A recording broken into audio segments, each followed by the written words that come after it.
I literally don't feel like being here at all right now. We're doing a push day, just keeping it real. I'm not saying this because like, oh, feel bad for me. Just being real about my feelings right now. And I was literally sitting in the car with my hand on the door handle for like 13 minutes. Like, today's a almost zero motivation day. My mind's playing mind games on me, but we're in the middle of some random ass town. We still live in mom's basement, right? But when I get to Miami, it's gonna be the same deal. There's still gonna be mind games. I'm gonna get there. I'm not gonna get there and it's gonna be like, oh my gosh, I'm in Miami. Oh, the land of opportunity. I can't wait to go to the gym today. Yes, I love this. Let's film. This is awesome. I'm still gonna be like, oh, I don't feel like going out there. Plus, I'm gonna be low on the totem pole. I'm gonna be getting pissed. All these influencers out here getting it, and I'm Mr. Motherfudging No Name, still making my name in the industry. No one knows who I am. I'm probably gonna be even more pissed and more not wanting to do it. So if we can say fudge it and get inside anyways and get the workout in and get the filming in when we're not in Miami, when we get to Miami. Maybe easier, maybe harder. Either way, we're going to be more prepared. So let's get this push workout in. Starting with some nice cable presses here.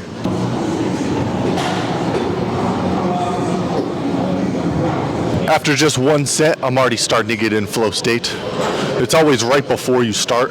Like this morning, I was like in mom's basement. Some self-doubt was creeping up. That's inevitable on the road to success, because when we're looking to transform and we start developing new habits, our mind's like wants to stop. It's like, whoa, we're going to be doing this shit for years? No. Here, you're not going to be able to do it. And gives you a list of reasons as to why you should not keep going. And kind of seems far away. It's one of those days where the goal of being a ripped Miami millionaire seems really fudging far away. And it is.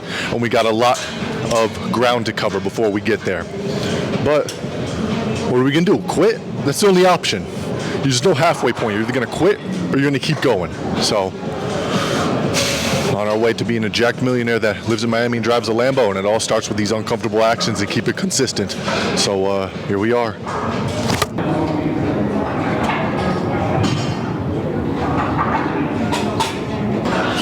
Don't be getting intimate with other dudes out here. The sweat from the back of the head of another dude is going to be rubbing up on the back of your head.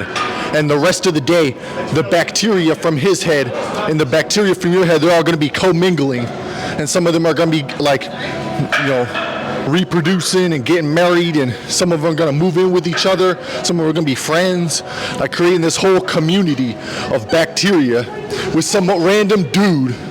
The bacteria off his head and the bacteria that's in your head. It's this whole community you're forming. Stop that. Don't form cross-bacterial communities. So I put the bench condom down.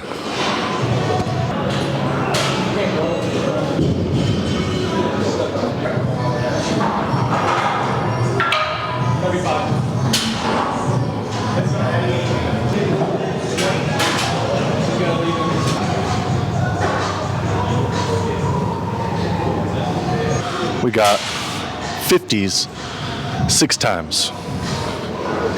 But one day, Miami, 75-pound dumbbells, we're gonna get them 10 times. Watch that. Watch this. We're making this, no, you got it, boss, tell you. We're making this a quick push workout.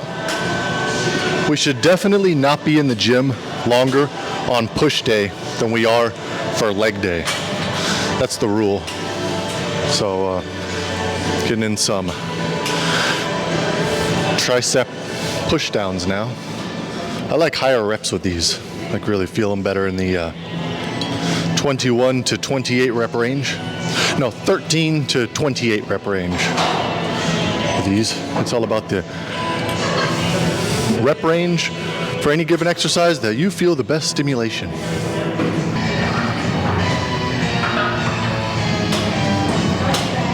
There's a lot of people in the gym at 5:52 a.m.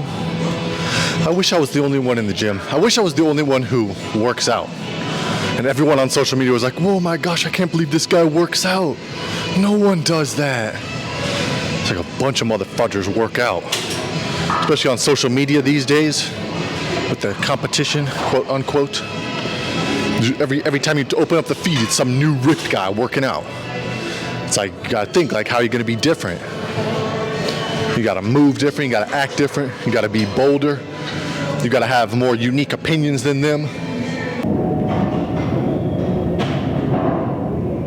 The motivation before this workout was at about a negative 2.8. Now it's at about a 3.1. So just taking action increases motivation and also confidence. So that's a good thing. Noted. Getting some cardio in on the recumbent bike right now. Now I know what you're thinking. You might be thinking, oh, recumbent bike. So your core is not going to be as activated. Wouldn't you want to use the upright bike, Asif? Since you're always talking about operating with optimal posture and activating your deep core muscles and deep spine stabilizers. Since you're always talking about that stuff, wouldn't you want to be on an upright bike that activates your core, Asif? Good question. Not necessarily. See, on this recumbent bike, I'm still activating my core. You don't feel it, but I am. If I wasn't activating my core, notice there's a little subtle difference here. Check this out. Watch my posture. If I didn't, it morphs into the seat. I become more C-shaped. This would be a non-activated core. Abs just completely relaxed. But nope. I'm squeezing my shoulder blades back, together and down, and I'm sucking in my midsection and activating my core.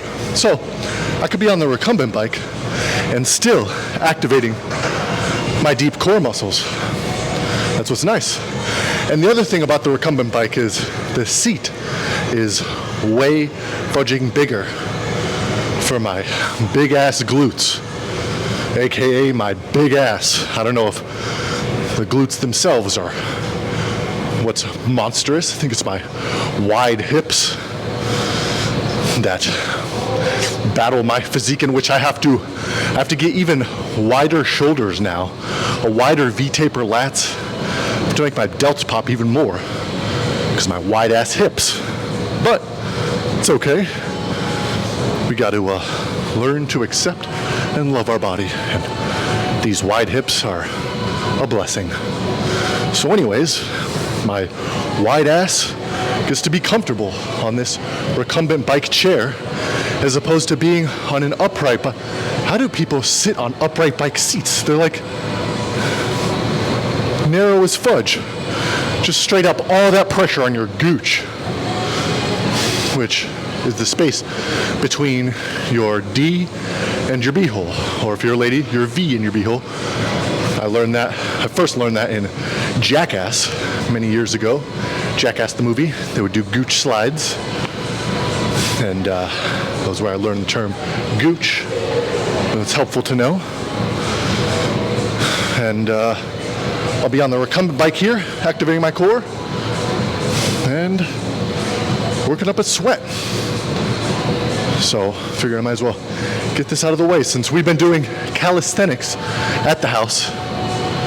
I'm not going to talk too much about this journey. I just want to pop up and all of a sudden be able to do handstands. But yesterday was our first or second handstand session. Check this out. Maybe a jacked millionaire that lives in Miami, drives a Lambo, and does handstands.